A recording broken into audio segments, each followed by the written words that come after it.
नमस्कार दोस्तों, मैं देवेंद्र साहू स्वागत करता हूं आप सभी का आपके अपने YouTube चैनल देवगीत क्लासेस पर। दोस्तों, पिछले क्लास में कुछ टेक्निकल प्रॉब्लम आ जाने के कारण हम लोग प्रश्न 6 तक कवर किए थे। टॉपिक क्या चल रहा था? अपना श्रृंखला पर आधारित विविध प्रश्न चल रहा था, तो उसके आगे का प्रश्न आज कवर करेंगे। उसके साथ ही एक नया टॉपिक के बारे में जानेंगे और इसका एग्ज़ाम में जो आए हुए प्रश्न इस टॉपिक से स्थानीय व अंकित मान या फिर जातीय मान जो टॉपिक है, इसके एग्ज़ाम में आए हुए प्रश्नों को हम लोग कवर करेंगे। तो क्लास को स्टार्ट करते हैं। प्रश्न 7 के साथ क्या चल रहा था? अपना श्रृंखला पर आधारित विविध प्रश्न। तो अगर आपको ये क्लास अच्छे से समझ में आएगा तो प्लीज़ वीडियो को लाइक कीजिएगा, चैनल को सब्सक्राइब कीजिएगा और ज़्यादा से ज़्यादा इसको शेयर कीजिएगा। तो चलते हैं प्रश्न 7वां में क्या बोल रहा है। प्रश्न 7वां क्या बोलता है? 3 सही 1/3 प्लस 33 सही 1/3 का घात 2 प्लस, अब देखिए ये डैश लिखा है, इसका मतलब क्या है? यहाँ पे 3 है, 33 है, तो अगला आएगा 333, उसके अगला आएगा 3333, उसके बाद लास्ट में क्या है आपके पास? 33333। यहाँ पर 3 है, 3 का घात 1 है ना, 3 का घात 2, यहाँ पर आएगा 3 का घात 3, फिर 3 का घात 4, फिर लास्ट क्या है? 3 का घात 5। तो आप जब इसको योग करोगे तो आपको क्या मिलने वाला है, ये आपका उत्तर देना है। ये एग्ज़ाम में आया है छत्तीसगढ़ में पटवारी के 2019 में। अब मैं क्या करता हूँ, कभी भी यहाँ पर जो भी एग्ज़ाम में प्रश्न आए हैं मैं CG PSC या व्यापम के प्रश्नों को लेता हूँ। इसका अर्थ ये नहीं है कि ये सब प्रश्न सिर्फ CG PSC और व्यापम में आएंगे, ऐसे ही ऐसे प्रश्न आपके अदर स्टेट के एग्ज़ाम में भी बनते हैं। अब चलते हैं आगे। तो कैसे सॉल्व किया जाएगा इस प्रश्न को? 3 सही 1/3 प्लस 33 सही 1/3 स्क्वायर है, कहाँ तक उसको जोड़ना है? 33,333 सही 1/3 का घात 5 तक जोड़ना है। तो पहले कॉन्सेप्ट को समझते हैं क्या है कि ये 2 सही 1/2 है प्लस 3 सही 1/2। इसको आप सॉल्व करते हो तो कैसे सॉल्व करते हो? 2 सही 1/2 को कैसे लिखते हैं? 2 दूनी 4, 4 1 5, 5/2 ऐसा। 3 दूनी 6, 6 1 7, 7/2। तो ये 7/2 के रूप में लिखते हैं इसको। जब इसको जोड़ते हैं तो कैसे जोड़ेंगे? 5 और 5 प्लस 7 बटे में क्या आएगा? 2, क्योंकि 2 क्या है? कॉमन है, इसलिए इसका लघुत्तम समापवर्तक भी क्या आएगा? 2। तो ये कितना हो गया? 7 5 12/2 और ये कितना हुआ अपना? 6। तो इस प्रश्न का उत्तर क्या रहा है? 6। अभी मैं जो प्रश्न यहाँ पे दिया था तो देखते हैं। इस प्रश्न को कोई ज़रूरी थोड़ी था आप इसको ऐसे ही सॉल्व करो। इसको क्या किया जा सकता था? इस 2 सही 1/2 को 2 + 1/2 के रूप में तोड़ सकते हैं। वैसे ही 3 सही 1/2 को कैसे तोड़ा जा सकता है? 3 + 1/2 के रूप में। अब इसको आगे अगर सॉल्व करें अपन तो क्या मिलने वाला है? 2 + 3, 2 + 3 = क्या हो गया? 5। 1/2 + 1/2, 1/2 + 1/2 आपको देगा 1। 1/2 + 1/2 आपको क्या देगा? 1। वैसे ही = ये क्या आ जाएगा? 6। तो आंसर अपना कितना आया? 6 ही तो आया। मतलब कि 2 सही 1/2 को आप कैसे लिख सकते हो? 2 + 1/2 के रूप में। अब वैसे ही इन प्रश्नों को आप अगर जाओगे सॉल्व करने 3 या 9, 9 1 10/3 करके लिखे तो आपका कैलकुलेशन लंबा होगा, इसलिए इसको तोड़ के लिखेंगे हम लोग। 3 सही 1/3 को कैसे लिखा जा सकता है? 3 + 1/3 के रूप में। फिर आगे चलते हैं। फिर क्या है? प्लस है 33 + 1/3 का घात 2। फिर से प्लस क्या आएगा? 333 + 1/3 का घात 3। आगे और करेंगे तो कितना आ रहा है? 3333 + 1/3 का घात 4। इस प्रश्न को सॉल्व करने का यही तरीका है। प्लस कहाँ तक है? 33,333 सही 1/3 का घात 5। ये एक चीज़ यहाँ पे आएगा प्लस, है ना? इसको तोड़ के लिख रहे हैं तब की बात है। अब इसको क्या किया जाए? जैसे यहाँ पे किए थे हम लोग, ये 2 को जोड़े 3 से, वैसे ही 3 को जोड़ेंगे 33, फिर 333, 3333, 33,333 से। तो इन लोगों को जोड़ने का तरीका क्या है? अगर आपको यहीं से हो जा रहा है जोड़ना तो आप ऐसे जोड़ सकते हो, नहीं हो रहा है तो आप लोग क्या कर लो, एक बार इसको लिख लो।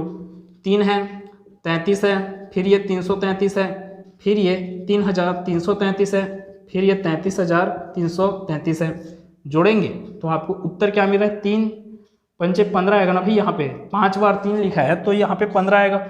अब हासिल आया 1, ये 12 है, 12 1 13, फिर से हासिल 1, यहाँ पे 9 आएगा, 9 1 10, फिर से हासिल 1, ये 6 6 1 7, और ये मिल गया आपको कितना, 37,035। ये किसका सॉल्यूशन निकला है अपने पास, 3,33,333, 3,333, 33,333 को जोड़े तब। तो फिर इतने को जोड़े तो क्या आंसर आ रहा है अपने पास, 37,035। किसका आंसर है ये, 3 + 33 + 333 + 3,333 वैसे ही प्लस 33,333 का कितना आ रहा है बोले, 37,035। अब ये एक चीज़ आया आपके पास, प्लस करना, क्या बच गया, 1/3, 1/3 का घात 2, 1/3 का घात 3, 1/3 का घात 4, 1/3 का घात 5 को जोड़ने का बस ज़रूरत पड़ा है अब आपको। तो भाई पहले ये तो देख लो कि 37,035 है, वहाँ ऑप्शन में आपको दिख रहा है एक ही जगह है 37,035, तो आप यहीं तक अभी सॉल्व करके उसको आंसर दे सकते हो। तो ऑप्शन को भी अच्छे से देखना भी ज़रूरी है कि आगे आपको और लंबा सॉल्यूशन तो करना नहीं पड़ेगा। तो देखते हैं ये आगे और क्या होगा। अगर मैं पूरा इसको सॉल्व करना चाहूँ तो ये क्या है अपने पास, 1/3 प्लस 1/3 का घात 2, फिर प्लस क्या, 1/3 का घात 3, कहाँ तक है, 1/3 का घात 5 तक, 1/3 का घात 3 हुआ, कहाँ तक है, 1/3 का घात 4 प्लस 1/3 का घात 5 तक। इसको कैसे सॉल्व किया जाता है, इसमें 3 है, 3 का घात 2 है, 3 का घात 3 है, 3 का घात 4 है, 3 का घात 5 है।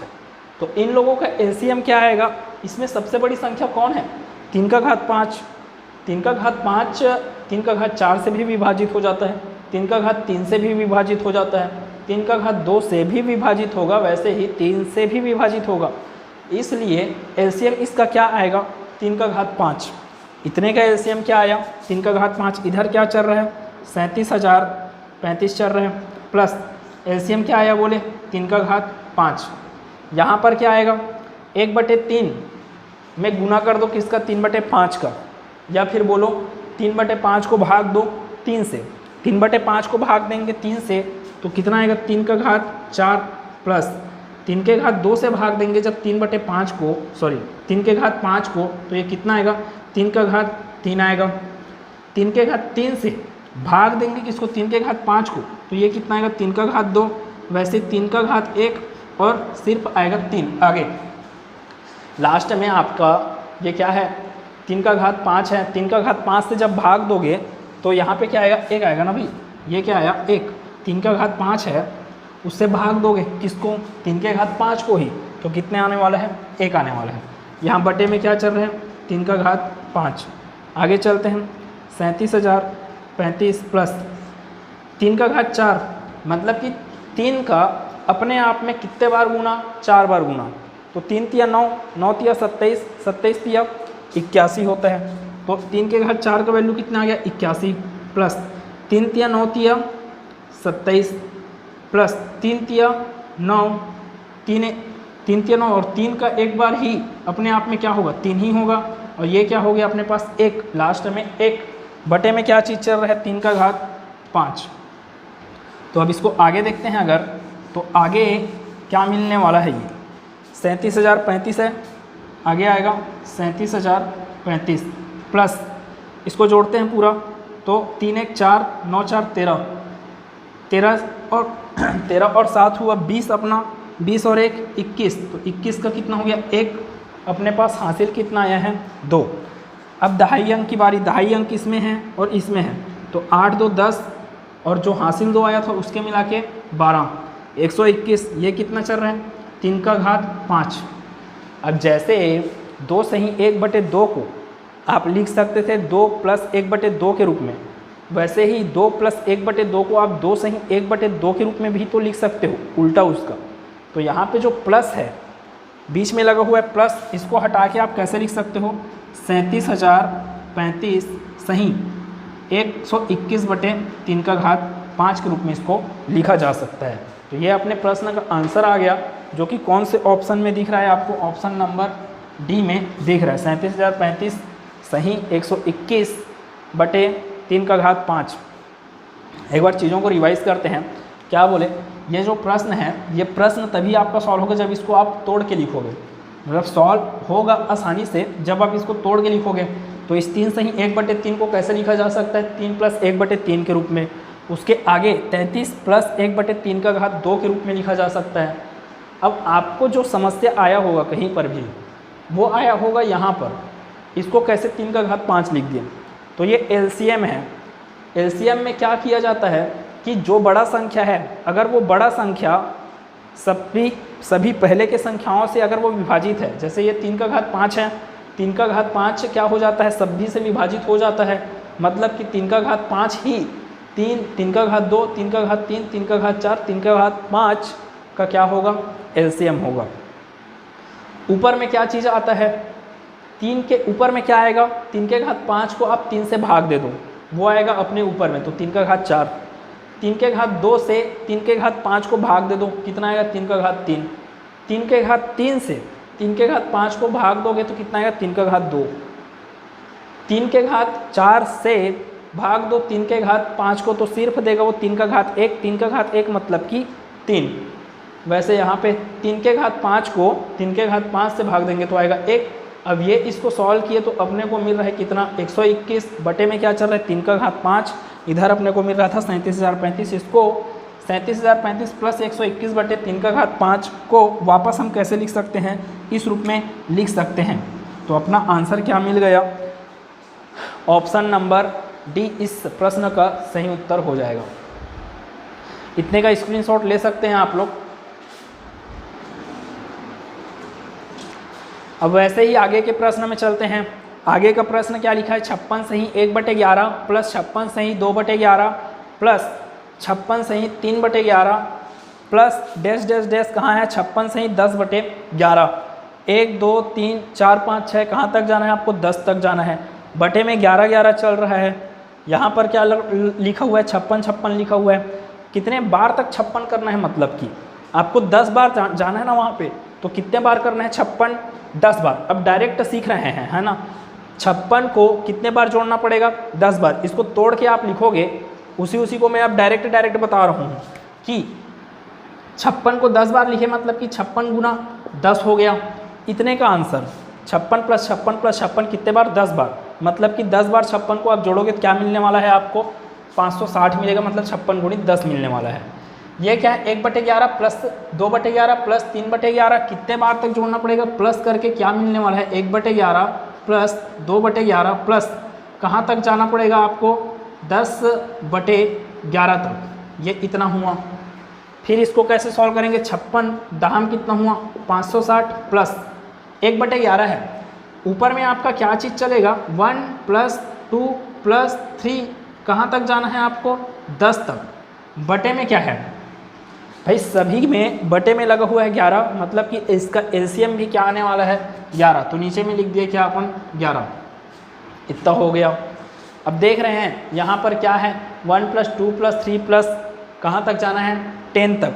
अब ये चीज़ क्या आ गया आपका, प्रथम n प्राकृत संख्याओं का योग। प्रथम n प्राकृत संख्याओं का योग पढ़े थे आप। आपको पता है कि प्रथम n प्राकृत संख्याओं का योग क्या होता है, n × n + 1 डिवाइडेड बाई क्या है, 2। ये होता था फार्मूला।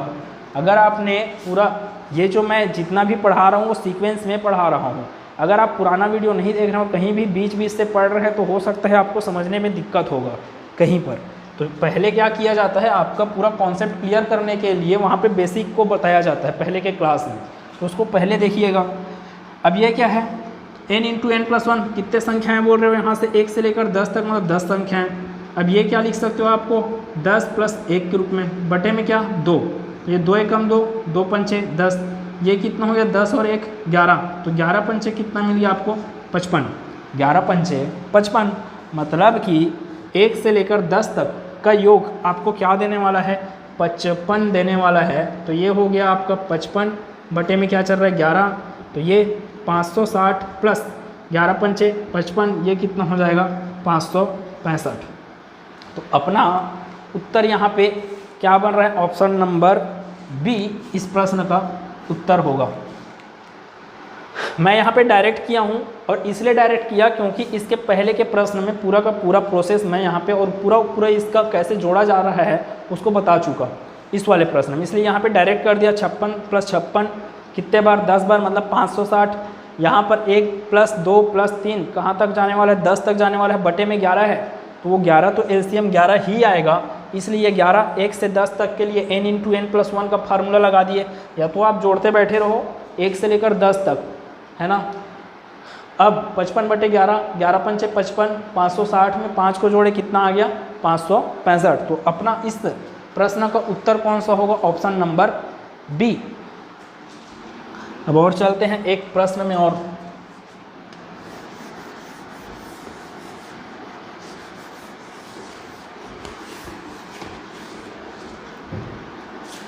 अगला प्रश्न, प्रश्न 9वां का सॉल्यूशन क्या होगा, है ना। 111 + 111 + 111, अब वो कितने बार लिखा है, 5 बार लिखा है। 111 सही 1/2, 111 सही 1/6, 111 सही 1/12, 111 सही 1/20 प्लस 111 सही 1/30, इतने को आप जोड़ोगे तब क्या प्राप्त करोगे बोल रहे हैं। तो सबसे पहली बात ये 5 बार लिखाया है, मतलब कि आप इसको 5 बार जोड़ोगे तो ये मिलने वाला है 111 × 5, मतलब कि 555 मिलने वाला है।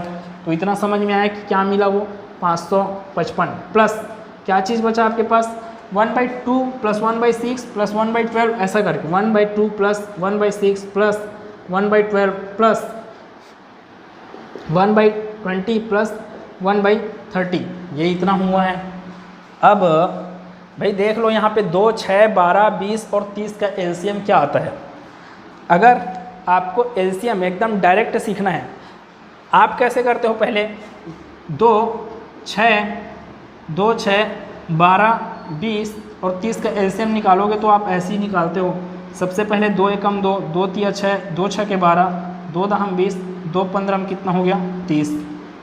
अब यहाँ पर आगे फिर जाओगे, 2 एकम, अब ये नहीं भाग जाएगा इसलिए इसको 3 का 3 लिखे, 2 तिया 6, 2 पंचे 10, ये 15 का 15।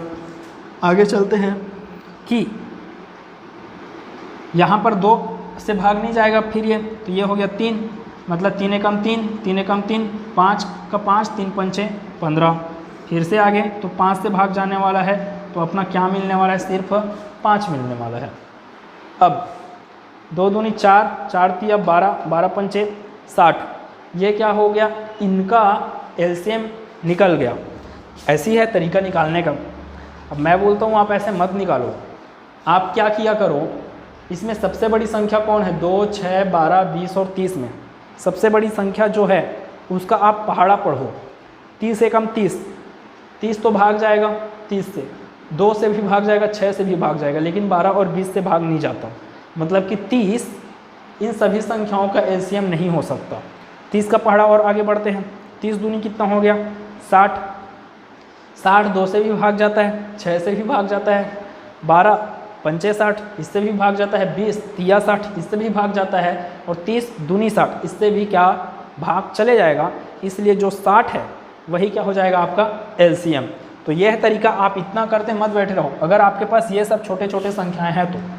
अब आगे और, तो ये कितना होगा 555 प्लस एलसीएम कितना मिला बोले 60, एलसीएम को 2 से भाग देंगे तो कितना आएगा, एलसीएम 60 था ना, 60/2 मतलब कि 30 प्लस 60/6 मतलब कि 10, 60/12 मतलब कि 5 प्लस 60/20 मतलब कि 3 और 60/30 मतलब कि कितना मिल जाएगा आपको 2। तो इसको आगे सॉल्व करेंगे अगर तो कितना मिलने वाला है 555 प्लस बटे में क्या चीज़ चल रहा है 60, इसको जोड़ते हैं 30 10 कितना हुआ 40, 40 5 45, 45 3 48, 48 2 कितना हो गया 50। तो ये मिल गया अपने को 5/6, 555 प्लस 5/6। अब इस भाई साहब को फिर से वैसे ही बना लो जो इसका मूल स्वरूप था 555 सही 5/6। कौन सा ऑप्शन दिख रहा है आपको, ऑप्शन नंबर सी इस प्रश्न का क्या हो जाएगा, उत्तर हो जाएगा। ये सब प्रश्न आपके एग्ज़ाम जो भी होंगे उसमें बनते रहेंगे। इस प्रकार के प्रश्न रिपीट होने का चांसेस कम रहता है मैथ्स में प्रश्नों का, लेकिन पैटर्न रिपीट होता है। ध्यान से इस क्लास को पूरा समझिएगा। यहाँ पे मैं जितना भी एग्ज़ाम वगैरह हुए रहता है वहाँ के प्रश्नों को कलेक्ट करके यहाँ पे आपको समझा रहा हूँ। अब आगे बढ़ते हैं कि इतने तक हो गया अपना किसका श्रृंखला पे आधारित विविध प्रश्नों के बारे में। अब एक नया टॉपिक स्टार्ट करेंगे हम लोग, स्थानीय व अंकित मान। अंकित मान को ही बोला जाता है जातीय मान। तो क्या क्या होता है अंकित मान, क्या होता है जातीय मान? बहुत सरल चीज़ है, बहुत सरल चीज़ है। लेकिन कोई भी चीज़ सरल तभी होता है जब आप उसको पूरा अच्छे से फेस कर डालो। पहली बार में हर सरल चीज़ क्या कठिन ही होता है। तो एक बार देखते हैं इसको कि कैसे कैसे इसको सॉल्व किया जा सकता है।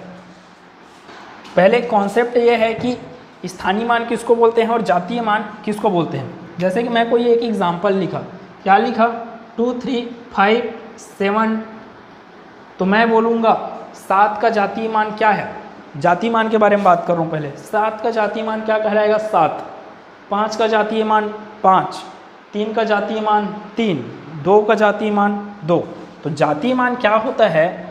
किसी संख्या में किसी अंक का वास्तविक मान। ये अंक है 5, 5 का वास्तविक मान क्या है? 5। तो वो क्या कहलाएगा? उसका जातीय मान, जातीय मान या अंकित मान। तो यहाँ पे लिखा है ना वही चीज़, जातीय मान या अंकित मान किसको बोलते हैं? इसको इंग्लिश में बोला जाता है फेस वैल्यू। किसी संख्या में किसी अंक का क्या होता है? वास्तविक मान को ही क्या बोलते हो आप? जातीय मान। ये एक चीज़। अब जातीय मान का कॉन्सेप्ट हो गया। 7 के लिए चलते हैं। अगर बोलेंगे स्थानीय मान, 7 का स्थानीय मान क्या है? स्थानीय मान मतलब कि उसका है प्लेस वैल्यू, और स्थानीय मान मतलब कि कौन से स्थान में है वो। 7 कौन से स्थान में है? 7 है भाई साहब इकाई के स्थान में। 5 कहाँ पर है? तो 5 है दहाई की जगह में। मतलब इस 5 को आप कैसे लिख सकते हो? 50। 3 सैकड़ा के स्थान में, मतलब इसको कैसे लिख सकते हो? 300। 3 गुना 100। इसको लिखा जा सकता है 2 गुना 1000 के रूप में। तो क्या समझे? इसको कैसे तोड़ के कैसे लिखा जा सकता है? 2357 को 2000 प्लस 300 प्लस 50 प्लस 7 ऐसा लिखा जा सकता है। इसलिए 7 का स्थानीय मान क्या होगा आपका? 7 का स्थानीय मान होगा 7। 5 का स्थानीय मान होगा 50। कैसे आया? 5 में गुना किए किसका? दहाई। दहाई मतलब कि 10 था। 5 था हम 50। 3 में गुना करोगे सैकड़ा का, मतलब कि 3 का गुना 100 से किए तो मिलेगा 300। 2 का गुना करेंगे 1000 से तो मिलेगा 2000। तो ये हो गया आपका स्थानीय मान। अब एक चीज़ और, 2357.389। 2 का स्थानीय मान क्या बोले? 2 गुना 10 का घात 4, सॉरी 10 का घात 3 है ना, क्योंकि 1000 स्थान पे स्थित है ये। इकाई दहाई सैकड़ा 1000। 3 का स्थानीय मान की बात करेंगे तो 3 गुना 10 का घात कितना आ जाएगा? 2। इसका करेंगे तो ये कितना आएगा? 5 गुना 10 का घात 1। वैसे ये 7 को कैसे लिखा जा सकता है? 7 गुना 10 का घात 0। 10 का घात 0 मतलब कि 1 इकाई स्थान के लिए। अब इसको पॉइंट के इस पर क्या होता है? जो भी होता है पॉइंट के इस पर, उसको कैसे लिखेंगे? 10 का घात 3 गुना 10 का घात, अब इधर +1 था, इधर आप पढ़ोगे तो इसको लिखना पड़ेगा 3 गुना 10 का घात -1। 3 गुना 10 का घात -1, या तो फिर 3 गुना 1/10 लिख सकते हैं ना भाई इसको। 10 का घात -1 उसको कैसे लिख सकते हैं? 3 गुना 1/10 के रूप में। 8 को कैसे लिखा जा सकता है? 8 गुना 10 का घात -2 के रूप में, या फिर 8 गुना 1/100, क्योंकि 1/10 का घात 2 आएगा, वो क्या होगा? 1/100। इसको करते हैं, इसको 9 को जब लिखेंगे तो 9 को कैसे लिखा जा सकता है? 9 गुना 10 का घात -3, या फिर 9/10 का घात 3 के रूप में। ये हुआ है आपका इकाई। पॉइंट के इस पर आए इकाई, लेकिन वो क्या आएगा? 1/10 के रूप में। ये आएगा 1/100 के रूप में। ये आएगा 1/1000 के रूप में। जबकि इधर के अंक किस में आ रहे हैं? 10 का घात 0, 10 का घात 1, 10 का घात 2, 10 का घात 3 के रूप में। अब मैं यहीं पे आपसे पूछ दूं अब एक प्रश्न कि इस प्रश्न में 2 के स्थानीय मान और 5 के जातीय मान का अंतर क्या होगा? ध्यान से सुनिएगा क्या बोला। इस प्रश्न में 2 के जातीय मान, तो 2 का स्थानीय मान और 5 का जातीय मान का अंतर क्या होगा। तो 2 का जातीय मान क्या दिख रहा है आपको, 2 गुना 10 का घात 3 मतलब कि 2000, इतना चीज़ हुआ। ये क्या चीज़ हुआ है, आपका 2 का स्थानीय मान हुआ। किससे अंतर पूछा है, 5 के जातीय मान से। तो 5 का जातीय मान क्या होगा भाई, 5 ही होगा। तो 5 का जातीय मान क्या होगा, 5 का जातीय मान 5, दोनों का क्या चाहिए आपको अंतर, 2000 में 5 गया कितना आएगा 1995। तो ये क्या हुआ, 2000 में 5 को घटाए तो क्या मिला आपको 1995। तो अभी मैं जो प्रश्न दिया आपको उसका उत्तर क्या हो जाएगा, ये चीज़। तो उम्मीद है ये पूरा कॉन्सेप्ट क्लियर हुआ होगा। अगर ये कॉन्सेप्ट क्लियर है तो अब ये प्रश्नों को सॉल्व करने में कोई दिक्कत नहीं है। एक बार जितना मैं बोला उस चीज़ को रिवाइज करते हैं। किसी भी संख्या का आपको स्थानीय मान निकालना है तो वो संख्या कौन से स्थान में है उस चीज़ को चेक कीजिए। पॉइंट, यहाँ पर पॉइंट है ना, पॉइंट से पहले उस साइड लगा है तो 7 कौन सा है, इकाई स्थान पे है। 5 क्या है 50, मतलब कि जो दूसरा अंक है वो रहेगा आपके दहाई में, तीसरा है आपका सैकड़ा, चौथा है हज़ार में। इसका स्थानीय मान क्या होगा 2000, इसका होगा 300। क्यों बोल रहे हैं, क्योंकि ये सैकड़ा में है, ये दहाई में है तो ये होगा 5 गुना दहाई मतलब 10। ये इकाई में है तो 7 गुना 10 का घात 0, 10 का घात 0 मतलब कि 1, तो 7 गुना 1 बोल सकते हो डायरेक्ट। 3 क्या है, तो 3 गुना 10 का घात 1 कभी नहीं करेंगे। पॉइंट के इस तरफ जैसे आप बढ़ते जाओगे आपका स्थानीय मान क्या होते जाएगा, 10 के घात -1, 10 के घात -2, 10 के घात -3 के रूप में आपको मिलते जाएगा। जबकि मैं बोलूँ 8 का जातीय मान क्या होगा, तो वो होगा 8 ही होगा, चाहे वो पॉइंट के इस तरफ है। अगर यही 8 इस तरफ रहता तो भी उसका जातीय मान क्या होता, 8 ही होता। जैसे कि 2 का जातीय मान 2, 3 का जातीय मान 3, 5 का जातीय मान 5, 7 का जातीय मान 7। अब इससे मेरा मतलब नहीं है पॉइंट के बाद इधर लगा हुआ है करके, ये 3, 8, 9। 3 का जातीय मान होगा 3, 8 का जातीय मान होगा 8, 9 का जातीय मान होगा 9। तो आपको जैसे जैसे वो प्रश्न बोला है वैसे वैसे ही आपको उत्तर देना है। बहुत सरल टॉपिक। तो अब प्रश्न में चलते हैं, वो कॉन्सेप्ट पे आधारित था जो संख्याओं 1362.05 में 5 का स्थानीय मान क्या है। बहुत सरल प्रश्न है।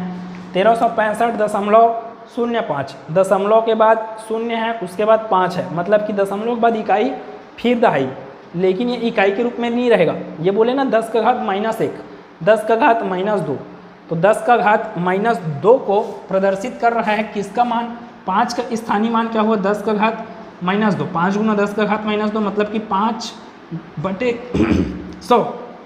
10 के घात -2 को कैसे लिख सकते हैं, 1/100 के रूप में, अर्थात 5/100। तो 5 का कितना भाग हुआ, 100वां भाग।